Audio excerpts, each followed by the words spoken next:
Welcome, everybody. Thank you for spending part of your Saturday with me. I know it's the weekend, but it's the only time that most people can seem to make it. So I just wanted to let you know that 15 years ago, it was actually on Valentine's Day, 15 years ago, I was meditating on the edge of a bluff overlooking the Pacific Ocean, and I got a message that said, "Get out now." And it also said, "You need to learn to love yourself more than you love him." And it was a long relationship that I had with somebody that was displaying narcissistic tendencies. I'll put it that way. In the three principles, we don't like to sort of label people, but I used narcissism as a shorthand to describe a set of behaviors. So anyway, so as emotionally unhealthy as the relationship had been, I still felt incredibly in love with this person, and it was an emotionally abusive relationship. So what happened was I thought that the love I had was real love, but it was actually codependent love. And all we did was fight, and there was emotional abuse and psychological abuse and everything. But my heart was still, as I say, even though the relationship hadn't been healthy, I was still heartbroken. And I didn't think, I'd learned a lot about my marriage that was, not what I thought it was. So I didn't think I was ever going to, or have the courage to love again. I was just so burnt from that experience. So what I did was, I remember thinking to myself, oh my God, here I go again. And I don't want to be in a relationship until I figure out how the hell I keep getting myself in these situations, because it just wasn't that relationship. There'd been a series of them. So that was just the last one in a series of bad relationships. So although I'd been in therapy for close to 20 years and I was on a spiritual path for equally as long, I still thought something was missing. I was still, I really understood how my chaotic childhood had contributed to my dysfunction in relationships. And but I still found myself attracted to these narcissistic types. And so I decided the best thing I ever did was decide to stop dating for a while. I thought I need to work on myself, take the time, and to really understand why I'm still in this loop. So during that time, I came across an understanding which we just shared a minute ago called the principles. And on many levels, like I said, I'd heard it all before. I'd studied Kundalini yoga and Buddhism and Hinduism and Kabbalah and I knew these spiritual principles, but everything was in my head. I kept thinking, I just couldn't embody it. There was something missing. I mean, it may have been I grew up as an atheist, or my mother was, so I didn't have that foundation of trusting a spiritual part of my life.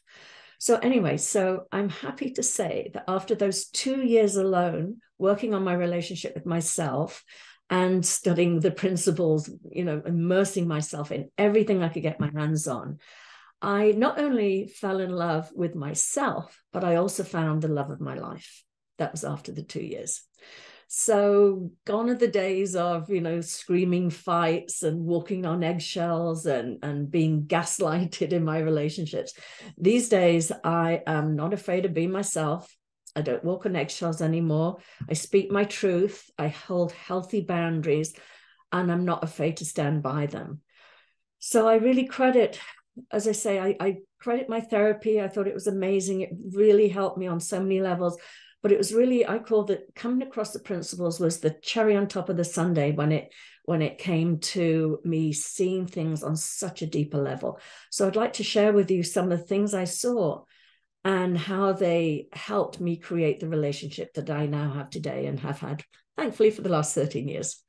And so the first thing I saw is that we're all created equal. Now, I'd heard that before. I heard that we were spiritual beings having a human experience and we're all created equal. And I kept thinking, well, yeah, that applies to you, but not me. You don't know how damaged and dysfunctional I am.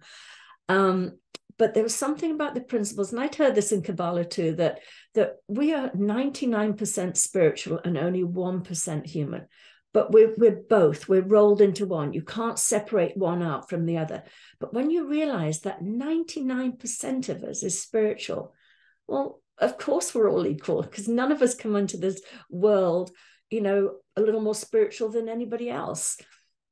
So when I really got that, when I really got that the majority of me was equal to everybody else, I showed up very differently, because I'd always believed that I was damaged and less than, especially that, being called illegitimate as a child, or a little bastard and things. Those things really affected how I viewed myself in life.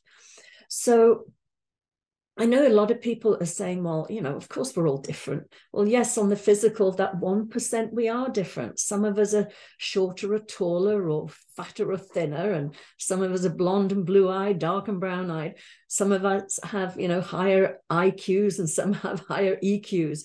But at our essence, we are all one and the same. And when I was living from that 1%, that was my little human thinking here, where I was doing a lot of, listening to all those thoughts in my head about, being less than, being damaged, being broken, being tainted, all of that stuff. When I was living from that place, that's all I thought of myself. But when I really realized that we are these, magnificent beings, and the majority of us is that spiritual essence that we all are, then it was sort of indisputable to me that I was equal to everybody else. I couldn't argue anymore. My little personal thinking couldn't argue, no, you're fine, but I'm not. So what happened was, as an adult, before I came across this understanding, I was like this sort of empty vessel looking to be filled from the outside in. I would find I was attracted to unavailable men, and hopes of winning them over this time. And I was so insecure that I fell for the narcissistic playbook of, the love bombing that goes on in the beginning. I remember words such as, "Oh my God, I've been looking for you all my life. You're the one." And narcissists tend to move really fast. They want to secure you. But I now I recognize it. Now I would run a mile. Not that I would, because I'm in a relationship. But if I met somebody that came on to me that way, I would run a mile. I would know that they are moving way too fast, that they don't know me, and so they can't possibly love me. So I would tend to get into those relationships, and then, because I was so sort of love bombed and seduced by all that attention that I'd craved for as a child, when the devaluing stage happened, when they yank you off your pedestal and tell you you're worthless, and then all of a sudden come in with, I'm sorry, I love you. I just was like, I stayed in those relationships. I didn't know any better. And that was until I changed. And when I changed by doing that deep introspective work on myself, when I changed, everything else around me changed. And it was only when I recognized my worth from inside that I stopped being attracted to these unavailable men again. I didn't have anything to prove. I knew I deserved better. And when you deserve better, you attract someone that treats you better. So that was the first insight I had. And the second one I had was that I stopped looking for somebody to complete me. So when we suffer from low self-esteem, and we think there's something wrong with us, we think that we have qualities, that there are qualities out there that we don't possess. We think that, and so what we tend to be is attracted to people who seem to demonstrate those qualities. Like for me, I was not very confident. So I was attracted to men that looked confident. And I felt weak and pathetic. So I was attracted to strong, powerful types, because I thought they have qualities that I don't have. And the two of us together, we complete each other, and then I'll be safe in the world. Well, what happens is, if we are attracted to some of those very sort of strong, dominating, powerful types, that can often be turned on us. And so especially with the narcissist, because they display those traits and we're attracted to them. So what I learned was that I was giving my power away. I had no idea that I had everything inside of me that they had. that we're all born equal. As I say, we look different in our 1% of our physical form, but we're all born equal. We all have the same amount of resilience and well-being in us and wisdom in us. We all have this inner wisdom that's designed specifically for us. It's our wisdom. We don't have to ask other people what they think or ask for their advice, because we have this inner guidance system called wisdom that is telling us every day what is right for us. It has our back. The personal mind, with a lot of thinking in it, is, oh, I forgot to show you my little Buddha. So this is my Buddha, and this represents that spiritual being that we all are at our essence. And then this little bubble around it with all this thinking, that's thinking, or that thinking is energy. That's what happens, is when we start listening to our thinking, we forget who we are at our essence. We forget, it clouds our judgment. It hasn't gone anywhere. It's always there. We are always connected to that wisdom, but it does cloud our judgment, and tells us things like, when I was in my relationship, it told me things like, you can't leave, you love him, it's not that bad, it doesn't hit you, things like that. That was my personal thinking, trying to keep me safe. It thought that staying in the relationship was the best thing for me, but clearly it wasn't. So when we hand our power over to another human being, thinking that they have qualities that we have, that's just coming from our personal thinking. We know that we have everything inside us that they have inside of them. So we don't need to look to other people to complete us. And the other thing I was doing was I was looking for love, what I call looking for love in all the wrong places. I kept thinking that love was always on the outside and it was coming into me, that my feelings of love were always coming into me. And it's pretty amazing when you think about it, because sometimes, you can be sitting there and you have all these feelings of love and the person's not even with you. So where's that love coming from? It's coming from within. It's coming from our thinking about the other person, but it's coming from within. So when I realized that, it was a huge eye-opener to me, because as I said, I was this bottomless pit of love me, love me, love me. And it didn't matter how much love was being poured into this thing, it just fell through because it wasn't real love. And so when because I didn't know that love was generating from within me, not only was it generating it from within me, but our spiritual essence, that 99% of us, is love. That's all it is. It's pure love and peace. So we are actually made of love. There's no need for us to look for love to fill us up on the outside. It naturally fills us up. So when I realized that, I stopped staying in abusive relationships thinking I can't leave because if I leave, I'll be all alone and nobody will love me. When I realized that love is within me, I became a lot more discerning about who I was in a relationship with. And, one of my sons often says to me, he's like, Mum, why are you so loving? And I just said, I can't help it. It just pours out of me. It's just that sort of just what's inside me. So, and often you hear people say you need to learn to love yourself. And again, the implication is there's a self out there that you need to learn to love. But when we know that we're made of love, we don't have to learn to love ourselves. It just happens. You sink into that love. You sink into who you are, that spiritual essence of who you are. And you naturally just love and embrace the totality of your being. So there's no effort in it. There's no trying to love yourself. So as I said, once I saw that, I became a lot more discerning about who I was in a relationship with. Then the other thing I learned was something we call separate realities. And this was interesting for me because, I have to own my part in my dysfunctional relationships. Part of my dysfunction was that I used to think there was a world out there that we were both looking at, and I couldn't understand my partner if they were behaving in a way that I judged as selfish or cruel or mean, not just to me, but to other people in the world. And I would be outraged. I'd be like, what's wrong with you? You know, how could you? How could you behave that way towards somebody? Because I believed that we were both sitting here looking and living in this same world. And what separate realities taught me is that as much as we are these individuals, we actually have this sort of globe around us full of thinking. So we're really living in a separate reality, you know. And what I did, especially after my last relationship, when I came out of it, I spent 5 years, you know, well, about 3 years actually. I knew that I understood the principles, but not that well, clearly. But I still was caught in the trap of, how could they have done that? How could they have treated me and my children that way? How could they have all this stuff? And now, and I prayed, actually, I prayed for neutrality. And I said, I just want to be neutral. I don't want to be hurt anymore. I don't want to be in love anymore.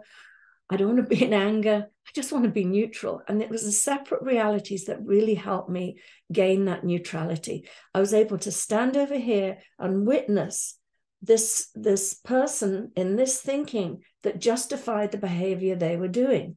I stopped trying to get into their mind and understand. I just knew, hey, they have thinking that I don't have, that has them behave the way they do.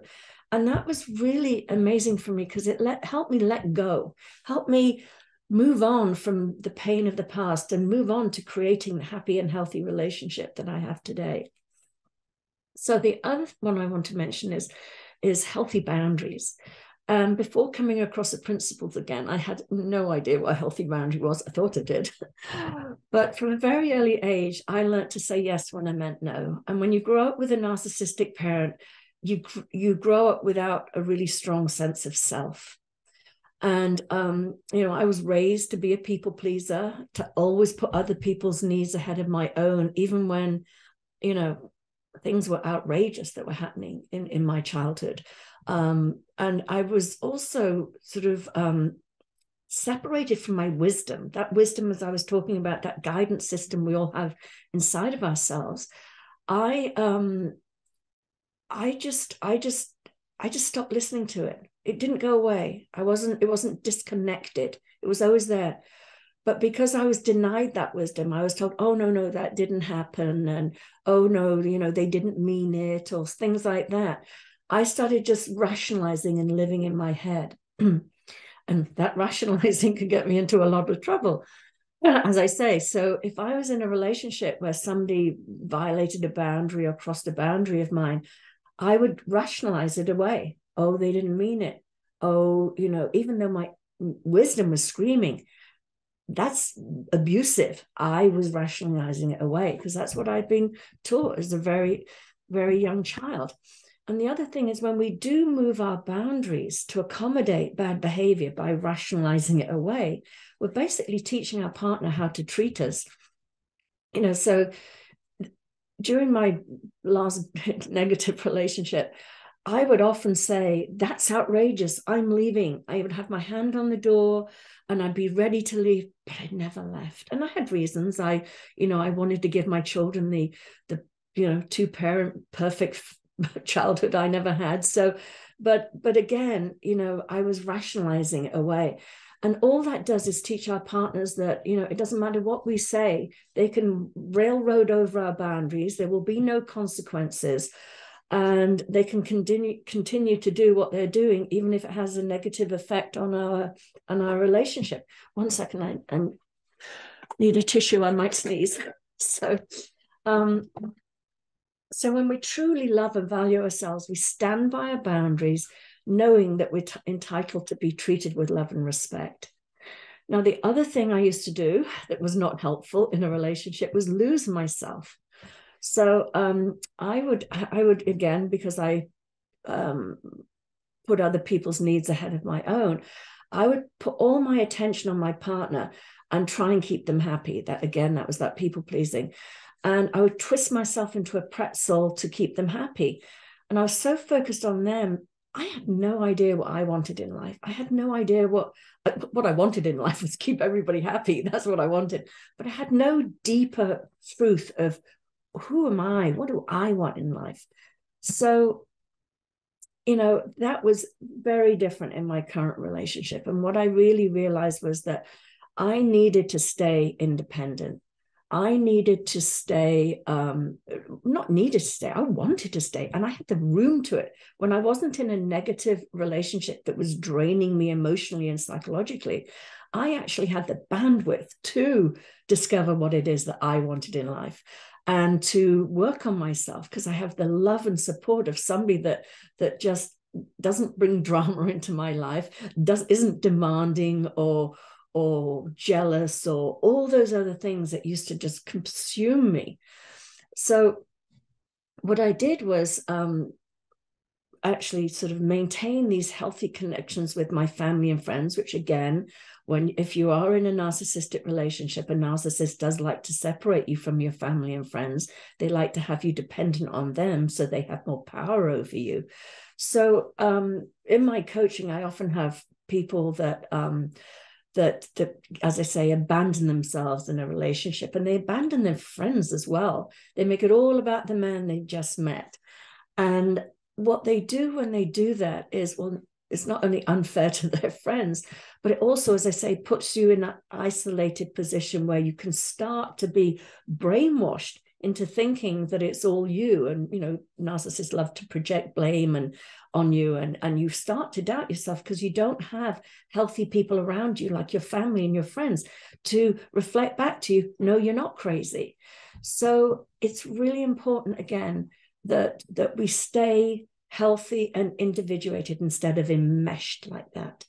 And when we're enmeshed, we tend to be like, if our partner's in a high mood or in a good mood, we tend to go up there with them. But when they're in a bad mood, we tend to go down there with them too. That's what that feeling is. We don't have autonomy. So when we have autonomy, it's so healthy because our partner can be having a difficult day and reacting in a certain way. And we don't have to sort of go on that trip with them. We can stay here steady, grounded, and strong. And what happens is in a healthy relationship, the partner will settle down on their own. Their own innate well-being will come forward and they'll settle down. We don't have to control them. We don't have to stop their experience. We don't have to do any of that. We can just let them be. We love them from here and let them come to their own settling down themselves. The other thing I wanted to say in a healthy relationship is it's composed of, often we think it's two people coming together. It's actually composed of three elements. Two healthy individuals who can stay in their centers and not become enmeshed. And they create the third element, which is the relationship. So it's two healthy people creating the third element, which is the relationship. And they both put 100% of themselves into that relationship, but they don't, as I say, become unhealthily enmeshed. Now, the seventh thing that I want to talk about is chemistry. So during my unhealthy days of dating, I walked away from some amazing men because I didn't feel there was any chemistry there. And what I didn't understand was that spark that I was looking for was actually a reactivation of that old unhealed childhood wound I had. And I call chemistry that sort of that spark you get. It's described as your teeth fit my bite wound. It's like a shoo, like that. And people with unresolved childhood trauma, like me, during those first almost 50 years of my life, we want to I call it a do-over. We want a do-over. And what that does is it has us be attracted to the type of person that reminds us of the parent that we had the most challenges with. And, in my case, it was, and we do that because we want to actually have a different outcome this time, because it was so painful and frustrating to us as children to be in that situation that we carry that pain with us. So we attract the same type, hoping to do a redo and hoping to get the outcome that we'd always wanted. So in my example, as I say, my attraction to unavailable men, like my father, I wanted my father to acknowledge me and to love me. So what do? I find unavailable men attractive because this time I want to win them over and I want to make them love me so that heals that old wound. But it doesn't work like that. And the other thing is when somebody does grow up in, say, a chaotic environment or a dysfunctional environment, we come addicted to that drama. And we look for challenging partners who will bring a lot of drama into our relationships because that's our norm. That's what feels normal to us. And then we think because that's, because that drama is there and that, sense of danger sometimes and excitement, we think that means there's chemistry between us. And we hang in there believing that we're meant to be because look at the fire between us, the chemistry between us. So I always say, don't let a good one get away, give it time and see what develops. And, as in the situation with my now fiance, Hudi, I finally decided we'd get married after 13 years.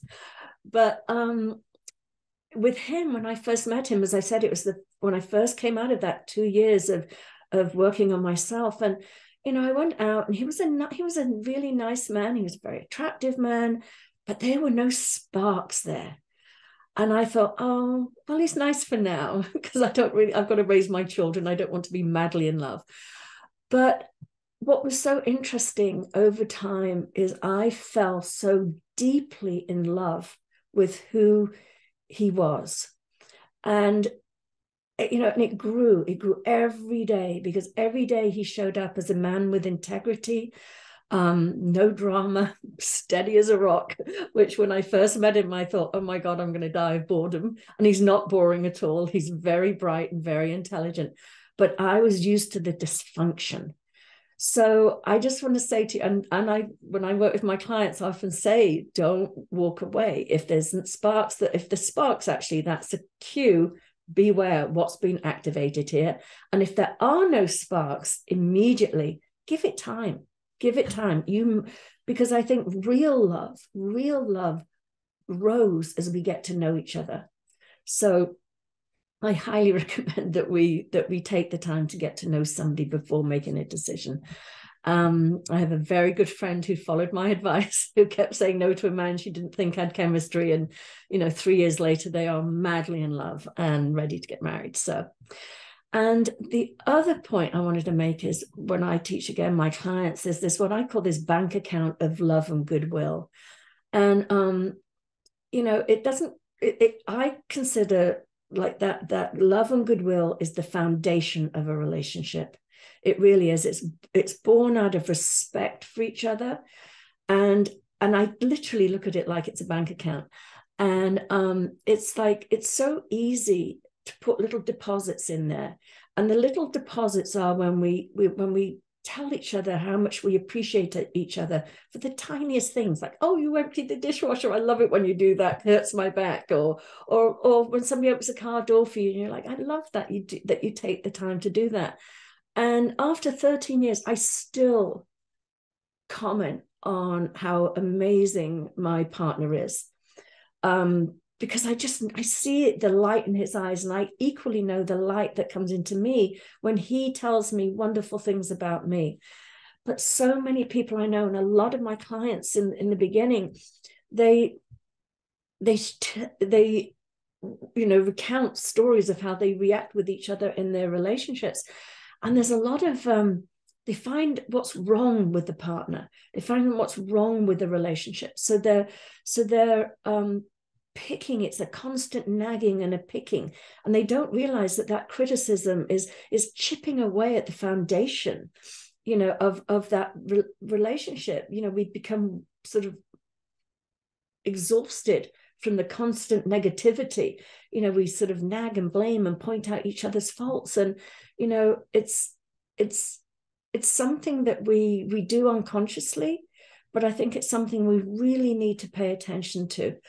And because if that bank account of goodwill gets too low to the bottom, it's just like this sludge of resentment and discontent. There's nothing to draw on. There's nothing to get us through the hard times. And we all go through hard times.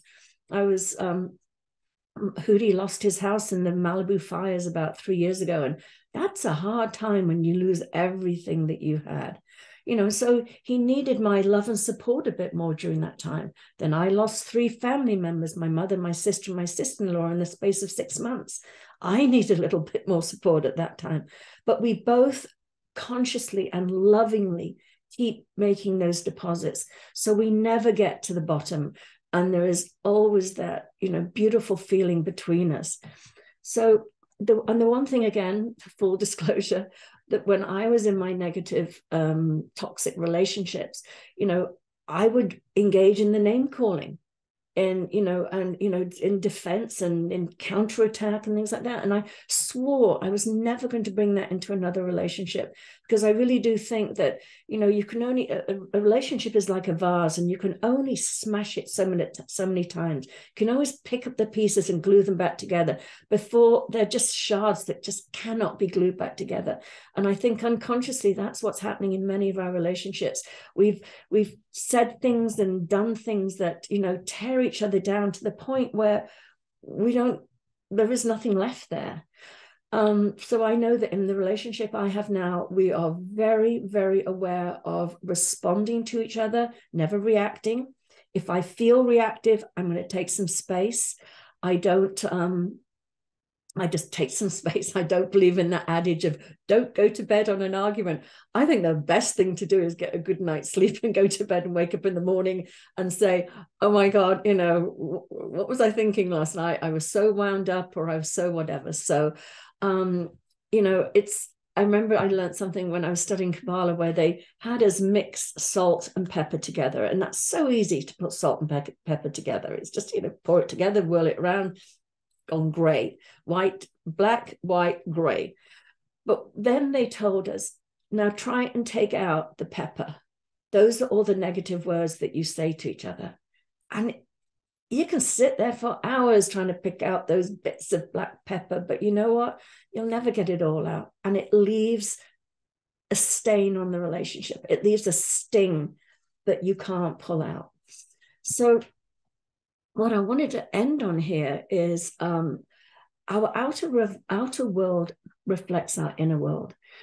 And looking back, when I see how my relationships were before I came across the principles and really took that time to work on the relationship with myself, is that I see that all my relationships were always a mirror, reflecting back to me how I felt about the relationship I had with myself, how I felt about myself. So when I felt that I was less than others, when I was in that sort of place of, you know, feeling broken and damaged and everything, and I wasn't like others, my partner treated me like I was less than him. And when I didn't respect myself and didn't value myself, my partner didn't respect and value me. And when my partner lied to me, I saw that I was lying to myself, because I didn't want to see the truth of what was going on, because I was too afraid to leave the relationship. So ironically, it was only when I came to truly love myself that I attracted a partner that could truly love me. And I would love the same for you. So I'm going to open it up for questions, but I just wanted to say, if anybody's interested in learning more about my one-on-one coaching and my 6-week program, The Way Out of Codependency and Narcissistic Abuse, you can sign up on my website. And there's also a place to sign up for a complimentary 25-minute discovery call. I'd love to connect with you all. And yeah, and then I'm going to open up for questions. I hope you got some value from that. Any questions? I think Jorn had put one in the chat. Oh, is that from before or? Okay. Oh, great. Thank you, Barbara. Is there anything wrong with that attraction, the chemical? Don't you need that experience to progress from there? As I said, I'm not saying, I think, you know, personally, I think, you know, when we first meet somebody, we really don't know them. You know, there is energy, there's exchange of energy. And I do believe we need to be attracted to our partner. We need to, you know, at least find them attractive. There's something about them that we find attractive, whether it's their looks, their intelligence, their creativity, their talent. You know, I used to say that I could, well, not anymore, but years ago, I used to say I could fall in love with Woody Allen because I thought he was a genius. That's before he inappropriately had a relationship with his stepdaughter, or adopted daughter. But I do think there has to be some sort of investment, in the sense that not investment's the wrong word, but some attraction on some level. But, you know, when is that's obsessive, you know, chemistry of, like, as they call love at first sight, and that sort of thing, it's, you know, I would just question it. Doesn't mean you don't go for it, but just question if, especially if you have had a history of being attracted to sort of bad boys. You know, lots of people say, oh, I attract bad boys. Well, you know, I did too. You know, I was attracted to people that needed me. You know, that I used to think that if they need me as well as love me, then they're less likely to leave me. You know, that's another one pitfall we fall into. We attract, you know, we hook up with you know, addicts or people that are you know, have other challenges and things like that. So but oh, you know what, okay, I mean, don't you need to fail in order to learn how to do it right? Oh, 100%. Oh, absolutely. I totally agree with that one. Yeah, I failed for 50 years. I mean, some people could do it a little less than that, but it took me 50 years to really learn what I needed to learn to be in a healthy, loving relationship. And, you know, even my children, you know, they were raised in chaos. And I'm very, very happy that I have this beautiful, steady, loving man. My children adore him. And they often say, you know, wow, he's the man I want to be. So you know, I'm really glad I went through what I went through. I have no regrets. Not everybody has to go, you know, to fail in order to learn. I think we can learn in much healthier ways. I think if we have good parents as role models, we can learn to avoid a lot of suffering. But I am extremely happy with the sum of who I am due to how I was raised and how I've lived my life. So that's how I feel. But I'm loving it. Thank you. I don't know if I'm pronouncing your name. Maybe Horan, whatever. But thank you for those questions, and continue to ask them if you're not, if I'm misunderstanding you or not hearing you correctly. So, Barbara, do you have any questions or any comments? I don't really have a lot of questions. I've been not, well, maybe I did have a narcissist in my dating life in the last 10 years, but but I have learned a lot over the years as well, since I'm, you know, 76 now. So it's like, what? Wise 76. And that one ended in a really strange way, because everything had to be for his convenience. Mm-hmm. Yeah. First of all. And I, you know, went to his place, with my stuff, to spend the night, expected to have a nice time with him. And he was ready to pick a fight from the moment I got there. And he started telling me some story, and I was, you know, about how he got a ticket from a police officer, blah, blah, blah. And I just related what my experience had been. And he thought I was not supporting. You're supposed to support me, you know. And he was just yelling, "What is wrong with you?" I grabbed my stuff, stood up, and said, "There is nothing wrong with me," and walked out. And previous in my life, I probably wouldn't have done that. Yeah. Yeah. Well, you picked up on a couple of, I mean, I'm glad that yeah, exactly. I mean, you don't have to put up with that stuff anymore. But you point to two very typical narcissistic tendencies, which is, you know, they're always right. Everybody's an idiot, even the policeman that caught him speeding at, you know, 80 in a 50-mile-an-hour zone. I mean, it's always somebody else's fault. And again, exactly that demanding of being supported and respected, whether it's warranted or not. And you reminded me I remember a conversation with my ex where we're driving down the road and he goes, "What do you think about the new Mercedes?" And I said, "Oh, I don't like it." And he goes, "God, you're so contrary." And it's like, I don't even know your opinion yet. And apparently I'm contrary. So it's I mean, I can laugh at it now, but yeah, I'm really glad that you saw the signs and you got out fast, because Yeah. what can happen is if we stay too long, they're so good at I used to say I came out of that marriage like with a rag doll with the stuffing pulled out, or like I'd just fallen out of a tumble dryer. It was like your brain is so sort of, because the fighting and the projection and all the stuff that goes on and the blaming and the shaming and you end up feeling like your brain is scrambled egg. You can't even see what way is up at the end. So I'm glad you got out fast. Well, it wasn't fast. It was an on again, off again relationship for 3 years. Oh, okay. Well, still Yeah. faster than 18 years. So Yeah. yeah. And yeah. And I think also part of the difference is there was a cultural difference for sure. Mm-hmm. He was Spanish, but born and raised in Mexico. Mm-hmm. And they have a totally different look on women. Mm-hmm. Yeah, I And totally he agree. explained a lot of that to me. And he came to dislike how the men treat women or oogle them or however that word is. And Mm-hmm. but like we're just objects. Mm-hmm. And he proclaimed that he wasn't like that anymore. He didn't like what they were doing.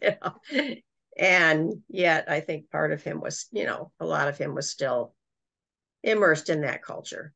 Yeah, exactly. My ex was Southern Italian, and it's same very similar sort of society, very patriarchal, where they see women as second to them in the sense that I'm in charge, because narcissists love to be in charge. Everything's their way, it's their way or the highway. You follow, you do what you're told, that things. So, and sometimes, I mean, it can happen in any culture. It's certainly happening more in America with I think social media has created a lot more narcissists, and we see it in our politics. We see it in our the celebrity culture we live in, whether it's actors or music or whatever, and believe it or not, even in spiritual communities, there are a lot of narcissistic people who take advantage of people that come to them to study. And we have to be hyper aware of not being put on a pedestal and adored, because that can corrupt some people and how they show up. So yeah, there's a lot of factors: culture, how you grew up, and also within the family. When we've had a narcissistic parent, the chances are we're either going to grow up emulating the narcissistic parent to get their approval and their praise, or we become codependent to get their approval and praise. It's one or the other. But to be aware of that, and again, as I say, when I use these words, they're just a description of a collection of behaviors. And some people recognize the behavior is not healthy to them and their relationships, and others can't recognize it. And if they Uh, can't recognize it, that's, we don't have to shame or blame or judge or vilify. We just say, you know what? Your view of the world, how you show up in the world, is not in alignment with the way I show up. And so I say we can leave with love. We don't need to denigrate and put them down and make them wrong and bad. We can just say, you know what? Not for me. And we can walk away, and we can find something that is for me. yeah. My niece that lives here, Mm-hmm. 45 minutes from me, has been separated from her husband. She has two daughters. They have two daughters, one that's getting ready to graduate from high school.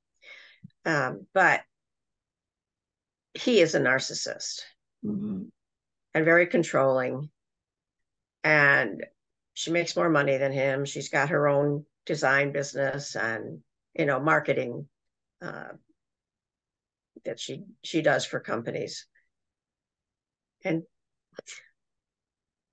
they have decided to stay together. She's decided she's going to stay with him, I guess would probably be a better way of putting that.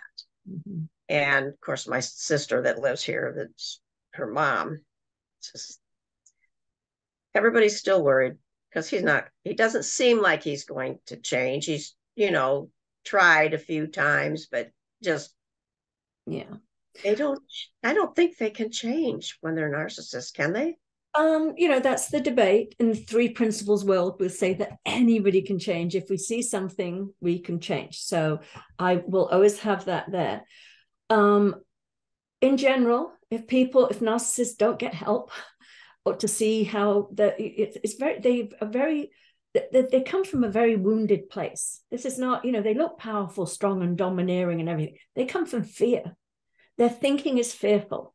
If they generally knew who they were at their essence, this beautiful spiritual being full of love and peace, we know that we're so safe in the world because of the foundation of who we are. We don't need to dominate, attack, belittle, overpower, bully. We don't need to do any of that stuff at all.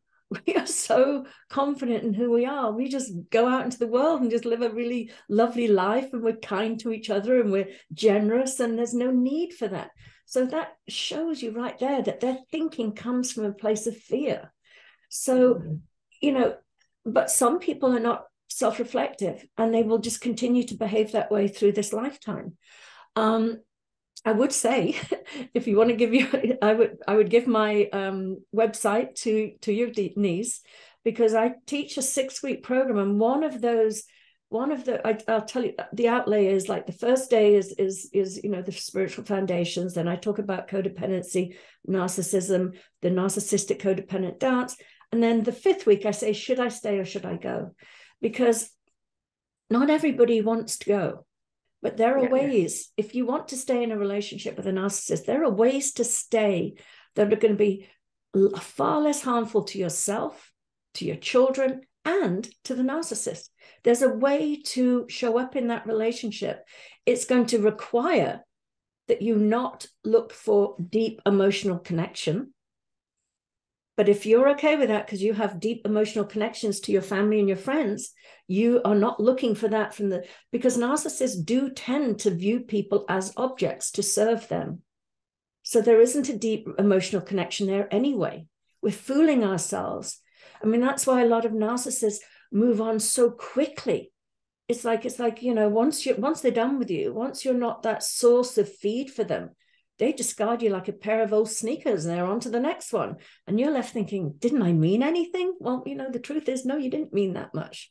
You meant a lot to them while you were serving them. But once you stopped serving them and you started, having a sense of self and taking care of yourself, they're going to look for another place to get their constant needs met. And often they also do tend to have other people in the wings, I call it, because they do need this constant filling up of outside attention and validation, just like I did when I was a codependent when I was younger. But I was pretty faithful, but they will have people in the wings because they need the newness of that infatuation, that first infatuation that we feel when we first meet somebody. We don't know them. So we've projected an image onto them of, oh, you're my perfect person. You look great. You sound great. All this stuff. But we don't know. Good on paper. Good on paper, exactly. So anyway, but it would be very helpful to her to get some clarity on the dynamics of what's going on. And again, she doesn't have to. It's not about you've got to leave. It's about being informed so you can make wise decisions. Yeah. So so that's great. Thanks, Barbara. That was really great. How about, I've forgotten how to say it. Yannicka? Is it Yannicka? That's fine. Yes, thank you. Sorry, I don't think it was that, but It's quite close. It's good. Yeah.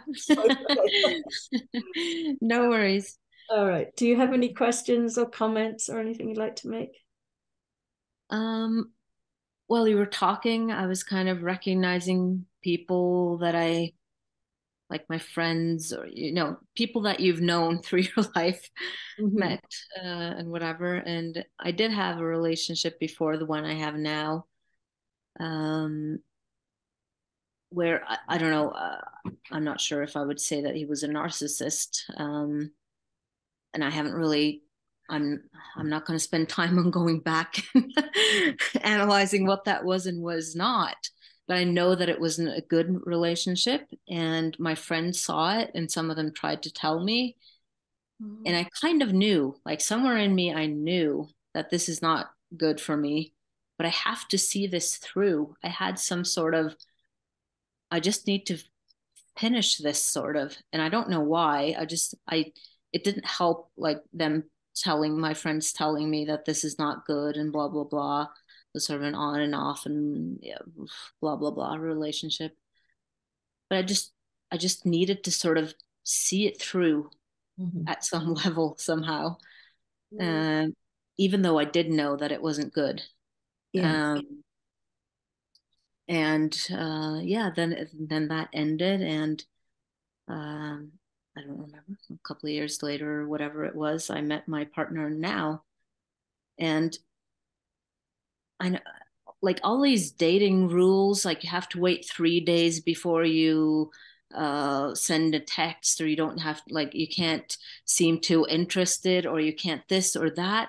Like the thing with my relationship now, which I do believe is quite good, it Mm-hmm. was just so easy. There was none of these games, none of these. It was just like, oh, can I see you tonight as well? Yeah. And it just, I don't know. That's how I sort of just, oh, this is so easy. Yeah. If he really wants to see me, then he'll make the time, and he did. Yeah.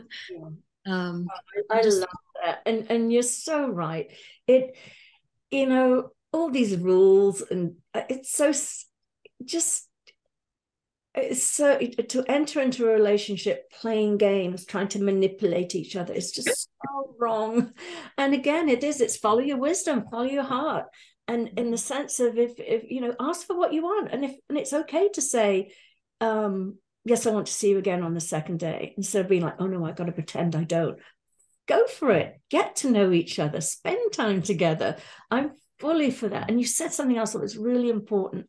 A lot of people that are in like unhealthy relationships, they feel a lot of shame about staying in them. And I always say there's no shame whatsoever. And there's no shame, as Barbara said, going back again, try again. Because until we really know inside of us that we're done, we have to keep looking.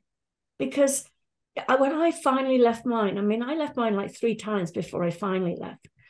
And when I finally left, I remember thinking there isn't a stone unturned. I did everything I could have done to make that work. I am so proud of myself. I don't feel any shame at all. I was like, I can now leave freely knowing that I gave it the best shot ever. And I will never have any regrets. I think when we leave because somebody tells us to leave, we're always going to have that inkling of like, but maybe I should have stayed. Maybe I could have made it work. So no, you follow your own wisdom. Your own wisdom. If your wisdom is telling you to stay, there's more to learn here. Listen to that wisdom. Just like Joran said, yes, we learn so much from our relationships. Some of it the hard way, some of it the good way. But yeah, 100%. I love what you're saying. I'm sorry, I think I interrupted you, but carry on telling me what you were saying. no, no worries. Yeah, I don't regret that relationship at all, really. I mean, it wasn't a terrible relationship, it just wasn't a good one. um, and he did in the end cheat on me, which is not good. But yeah, I, I don't regret it. I even see how meeting him led to a lot of things in my life, which actually also led me to meet the guy that I'm with now.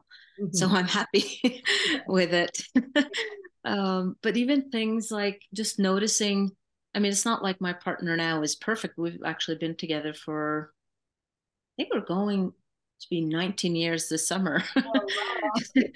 um, so, but I think we'd been together maybe 3 years or something, and we went to this wedding, and it was one of his mates that was getting married. So I had met a couple of the guys there a few times before, but I didn't know, like most of them I didn't know.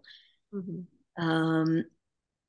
And the wedding was going on. We're sitting, eating all these things, and then there's like the party part, dancing and things and drinks. And I was talking, I don't know, at some point I noticed that he's gone.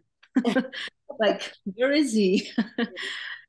I was like, oh, okay, he's probably off somewhere with his old like guy gang, just pouring drinks out or something. And he was, and I just like, okay, well, I don't really know these people. Like, I'm being, Mm-hmm. talking to people and I'm having an okay time, but I don't really know these people. So finally I just like, he's still not here, I'm going to bed. Like, it was at a hotel, so we were staying at the same place and everything. I just went to bed. I was angry, I was like disappointed and everything. And then the next day, like, he finally came back and went to bed and whatever. And the next day I just told him, like, I'm kind of disappointed that you just disappeared yesterday.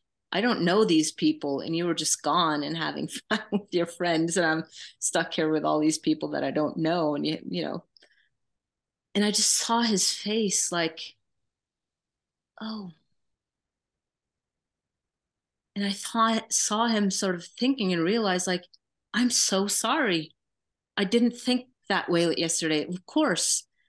And he was just so sad that he had done that to me. And I know, like, my previous like relationships, they were just like, oh, sorry, whatever, but I saw that it really hurt him, because yes, he did something kind of stupid or not like the best thing, but he realized, and he was so sort of, I saw that it really really impacted him.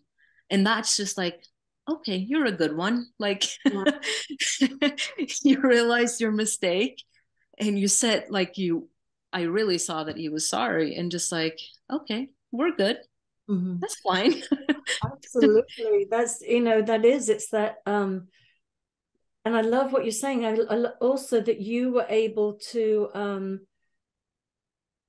be free about saying this is not something I didn't like it when you did this, but it's not attacking. It's like I don't like when you did this, and there wasn't that defensiveness of, oh, you're blowing it out of proportion, or you're being too sensitive, or all that type of thing. It was genuine communication, genuine you speaking up for how you felt, and him responding in a really appropriate way of really taking it in and seeing it from your perspective and owning it and apologizing for it. That's a healthy relationship. Yeah. Yeah. Yeah. Well, So just these like signs like that, and you see, okay, yeah, this is a good one. yeah. Yeah, exactly. Yeah. So we've come to the top of the hour. Does anybody have anything else they'd like to add or say? I do need to go. I've got a session within a mastermind that I'm part of this weekend. So Okay, wonderful. thank you so much. And nice to meet you, Yannicka and Joran. I wish I could have seen your face.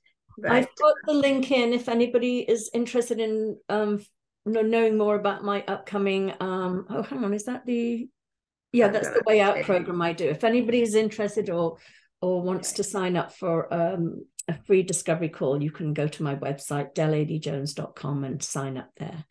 I just saved the chat, so I'm good to go.